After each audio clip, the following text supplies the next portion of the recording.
Hey everybody, this is Pat Foster with Transworld Motocross. We're out at Paula Raceway today for the 2019 KX450 intro. You notice I said KX. After 10 years, they finally dropped the F. We know this is a four-stroke. Hey guys, I'm so excited to be here. I'm just coming off having my collarbone plated. I got released from the doctor yesterday. Swap had called me a week ago and said, hey, if you're not up for this, I can find somebody else. I'll call somebody.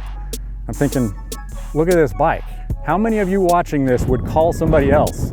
I think every one of you would show up a little rusty, a little sore, take your beating in the YouTube comments like a man, right? So I'm here. Let's back up to the 2018. To be honest, I really liked the 2018. It had a good motor, good on the bottom, mid-range, top end, not stellar anywhere, but it worked well everywhere. It handled pretty good, it cornered pretty good.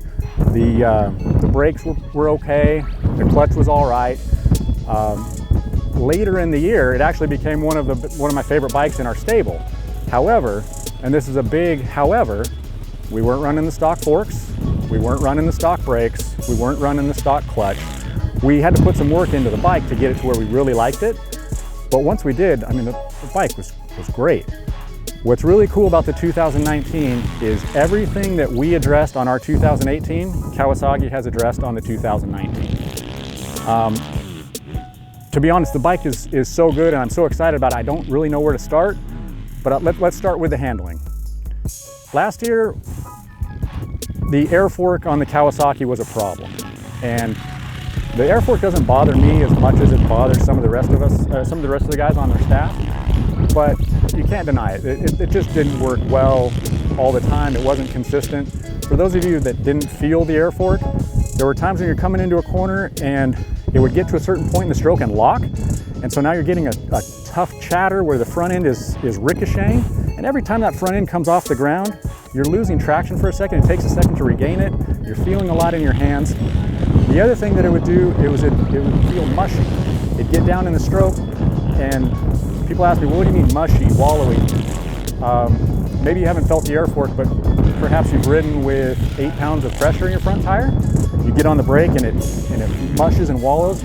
So it's just not consistent and it's not accurate with your line selection. Kawasaki went back to the spring fork. And not only did they go back to a spring fork, they went back to a spring fork that basically has all the A-kit internals, which is the real deal. This is the good stuff. The difference is amazing. Coming into corners now, well, let me go back. 2018, you're coming into corners and say that the inside rut is just off to your right and you're trying to angle in, you're still up on the pegs, the front end is wandering, it's skipping, it's wallowing, it's just not consistent at all. It was a noticeable detriment to the handling. This year, there's a noticeable improvement to the handling. It's amazing how precise the front end is. It feels like the front end is on Velcro. I can't even describe how excited I am for how it enters the corners. The other thing that I think helps that is we've got a new larger diameter axle, and that stiffens up the front end and it takes away a little bit more of that, little bit of flex. Front end is much more consistent. It's a really big deal. They also did a lot of work to, the bike is thinner, it's a little bit lighter in certain areas. They changed the frame flex. They flattened the seat to the tank, so it's much easier to move around on the bike. And so not only does it handle much more precise coming into corners, but man, it lays into the turns so good. I mentioned it lost some weight in some areas, it gained some weight in some areas. I think overall it's about 2.6 pounds heavier than last year. It doesn't feel like it. The bike feels so sleek and narrow, lays into the corners so good. The weight is definitely not an issue. The next thing that I was going to talk about is the motor, and like I said, I'm pretty excited about the whole thing. Last year's motor was good. It was good all throughout the power, but it didn't stand out as being extraordinary anywhere. Kawasaki did a lot of work on the injectors to really get some quick throttle response, and man, they nailed it. The other thing that they were working on was adding more over rev. And that's very unusual to try to add low end and add top end and be successful at both. Usually it's an either or. Man, they nailed it. The throttle response is so quick on this. And out here at Polo, we've got great traction and tight ruts. I'm almost a little ashamed to admit this. I've never detuned a bike in my life. I actually put the black coupler on, which smooths the power out down low, because this thing was almost too much in some of those ruts. It was just so peppy, pop, pop, pop. It was kind of a handful. I put the black coupler in, and man, it just made it so much easier to ride. I actually felt like I could be more aggressive. I could go faster. It smoothed things out. I don't know if that would be the case on every track that I went to, but man, out here today, that black coupler was really good. So the low end power on this is so strong that, man, I was better off detuning it a little bit today. There's not a lot of fast straightaways on this track, but I do know that Kawasaki worked to add some over rev before it hits the rev limiter and to add more power up top. So I just jumped on some of these roads out here and did some drag races. And it's unbelievable how far this thing revs on the top end before hitting the rev limiter. So I mean, kudos to Kawasaki. Very unusual to get more low end and more top end. They did it. This thing's really, really good. I mentioned last year that the brakes on our last year's bike, the brakes were okay. They've got new braking rotors, 270 millimeter in the front, and they've got a 250 millimeter in the back, which is actually the largest on a stock bike. The brakes are great. It works significantly better.